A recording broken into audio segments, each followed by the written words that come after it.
Cap Karoso Resort in Sumba, Indonesia, targets 2022 opening. To acquire a 9 hectares plot of land on Indonesia's southwestern island of Sumba, a getaway some 50 minutes by plane from Bali, French entrepreneurs Fabrice and Evgenia Ivera first had to request for ancestral approval. This unusual requirement led them to host a traditional ceremony together with village heads for 600 locals, dressed in traditional garb. Their efforts have paid off, as Cap Karoso, a resort built on the purchased land, is set to open next year.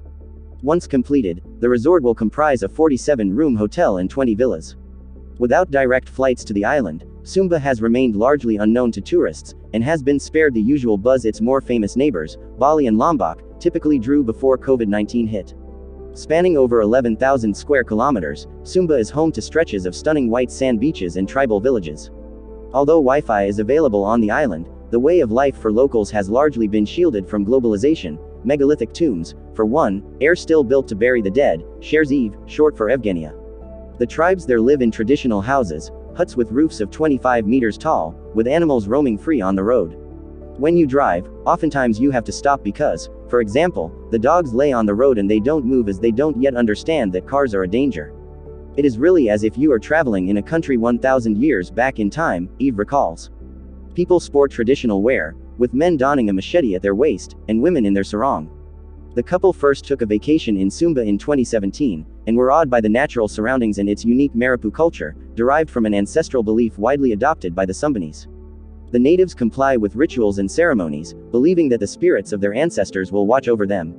The importance of ceremonies is one reason the locals are born into debt, as they pour their money into such events and into building impressive tombstones. It's a completely different way of living. And I think this is what really struck us, and we told ourselves, if we do a project, it must be here, says Eve. Melding architecture with landscape, design with culture.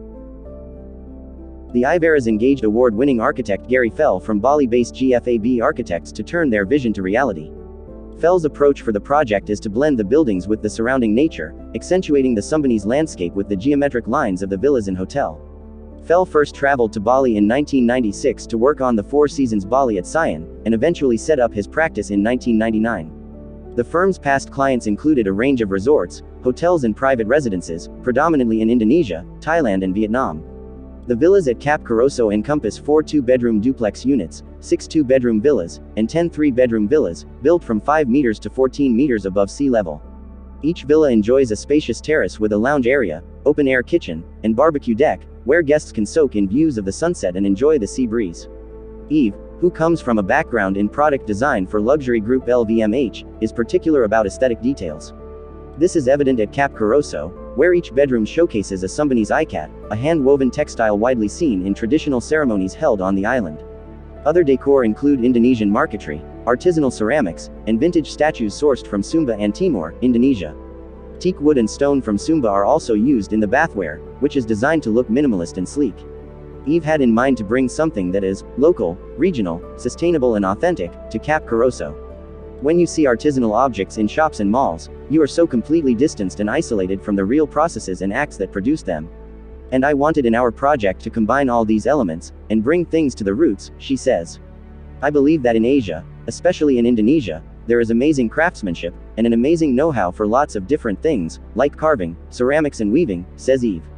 It's amazing to actually go and source those things and find people who do them the best, and bring the objects into the hotel where our guests will be able to, not just enjoy, but also know why it is done like this, why this shape, why this color, and how it is connected to Sumba.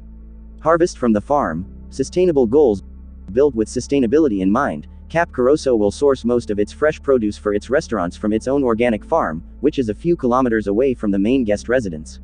The farm was set up by French organic agriculturalist, Philippe Guigliand, and is now run by a team of 15 local farmers.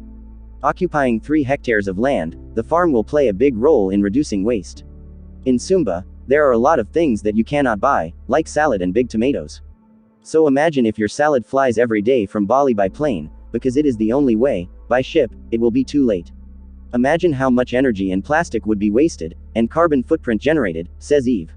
Pigs and buffaloes, reared to supply fertilizers to the farm, will be, in turn, fed waste from Cap Karoso's restaurants. Beyond just supplying produce and cutting carbon footprint, Cap Karoso's farm will also be educational and experiential for tourists. Tours can be conducted to educate them on, For instance, permaculture, a system for growing plants and crops in a self-sustainable way. Investing in sustainability has added to about 50% of development costs, EVE estimates. Such efforts in Cap Karoso include a blanket ban on plastic packaging, a water treatment plant to purify wastewater for gardening purposes, and a solar panel park, which aims to supply 85% of energy at the resort. Tourism outlook. With the pandemic casting uncertainty on tourism, Cap Karoso's opening has been delayed from November this year. The couple now aims to open the project in February or March next year, hopeful that mass vaccination drives will allow travel to resume. Today, countries like Italy or Greece have started to open to vaccinated travelers from the US in particular. We believe that this trend will continue in Southeast Asia, where countries such as Indonesia will be willing to open their frontiers to the vaccinated travelers, bringing back business and jobs to the local population, says Eve. Our priority is to open Cap Karoso after Indonesia opens to tourists, and when high-end international travel starts to get back on track, she adds. We believe that the entry-level tourist market will be deeply impacted by the pandemic, but luxury travel will be the first to get back to life.